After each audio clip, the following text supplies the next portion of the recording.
السلام علیکم ورحمۃ اللہ وبرکاتہ۔ تعلیماتی اسلامی آفیشیل یوٹیوب چینل کی آواز۔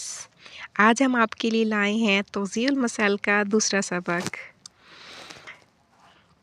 آج کے سبق میں ہمیں تقلید کے لازمی و ضروری ہونے کی علت کا بیان ہے۔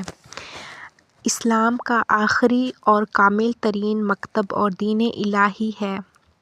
اور اس کے تمام دستورات انسان کی مصلحت کے مطابق ہیں، جن پر عمل کرنے سے انسان کی سعادت فراہم ہو جاتی ہے، کیونکہ خداوند متعال جس نے اس انسانوں کو پیدا کیا ہے اور ان کی زندگی کے مصلحتوں اور مفسدوں اور ان کی فطری خواہشات اور ضرورتوں سے آگاہ ہے، اور انسان کی زندگی کے قوانین کو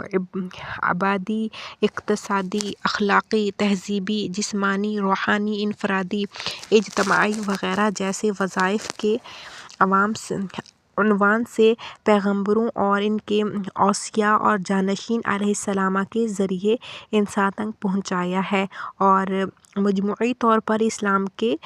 نجات بخش قوانین اور نظام جو پیغمبر گرامی صلی اللہ علیہ وسلم اور ائمہ طاہرین علیہ السلام کے ذریعے بیان کیے گئے 3 طرح کے ہیں۔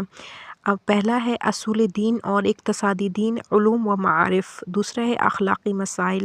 تیسرا ہے فروع دین اور عملی حکمت۔ تیسری قسم یعنی عملی حکمت کا رسالہ عملیہ خداوند متعال کے احکام کے اس حصے سے مربوط ہے، بہت زیادہ وسعت رکھتا ہے، کیونکہ احکام و قوانین ہیں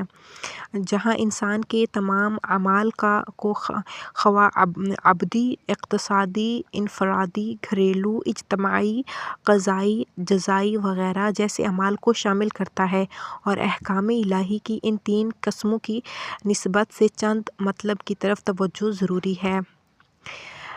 الف ہے کہ علم کی متعدد شاخیں ہیں، اور ممکن ہے کہ ایک فرد کسی ایک شعبے میں خاص مہارت رکھتا ہو لیکن دوسرے شعبے سے بے خبر ہو۔ نتیجتاً عقل کے حکم کے مطابق جس شخص میں مہارت نہیں رکھتا اس شعبے کے ماہر افراد کی طرف رجوع اور ان کی بات کی پیروی کرے۔ مثلاً جو شخص فضائی علوم میں مہارت رکھتا ہے، جب وہ بیمار ہوتا ہے تو کیونکہ بیماری اور اس کے علاج کے طریقے سے ناآشنا ہے، لا محالہ ایک ماہر ڈاکٹر کی طرف رجوع کرنے پر مجبور ہوتا ہے، اور یہ ڈاکٹر ہے جو اسے دستور دے گا کہ فلاں ٹیبلٹ چند عدد کھائیں یا فلاں انجیکشن لگوائیں، کیونکہ فضائی علوم کے ماہرین ڈاکٹر کی پیروی کو خود پہ لازم سمجھتے ہیں، اور مجموعی طور پر وہ کام جو ہم انجام دینا چاہتے ہیں اور اس کی راہ و روش سے آشنا نہیں ہیں تو اس کے ماہر افراد کی طرف رجوع کرتے ہیں، اور اس کے چارہ گار کو اس کے ماہرین سے پوچھتے ہیں، اور جس فن کو بھی سیکھنا چاہتے ہیں اسی فن کے استاد کی شاگردی کو انتخاب کرتے ہیں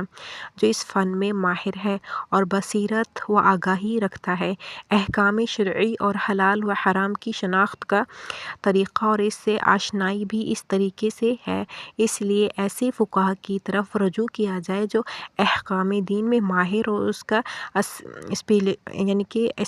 اسپیشلسٹ ہو، اور احکام الہی کا مخصوص منبع و ماخذ قرآن کریم اور پیغمبر کرام صلی اللہ علیہ وسلم نیز ائمہ معصومین علیہ السلام کی وہ احادیث ہونی چاہیے جو ان سے نقل ہوئی ہیں کہ انہیں ثقلین کہا جاتا ہے، اور وہ مطلب اور علوم و معارف جو قرآن مجید اور احادیث اہل بیت علیہ السلام میں آئے ہیں، ان کا سمجھنا اور حل کرنا آسان نہیں ہے بلکہ ایک خاص مہارت کی ضرورت ہے، اور جب تک ایک شخص عربی زبان کے ادب اور اسلام کے مختلف علوم جیسے تفسیر، قرآن، درایا، حدیث شناسی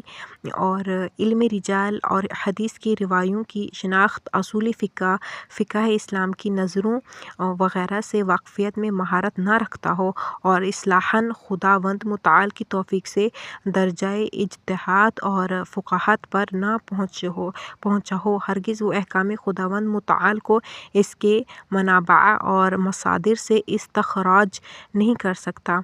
آپ ایک مختصر سی کتاب رسالہ عملیہ یا توضیح المسائل کے نام سے دیکھتے ہیں، اور شاید یہ نہ معلوم ہو کہ یہ رسالہ عملیہ ایک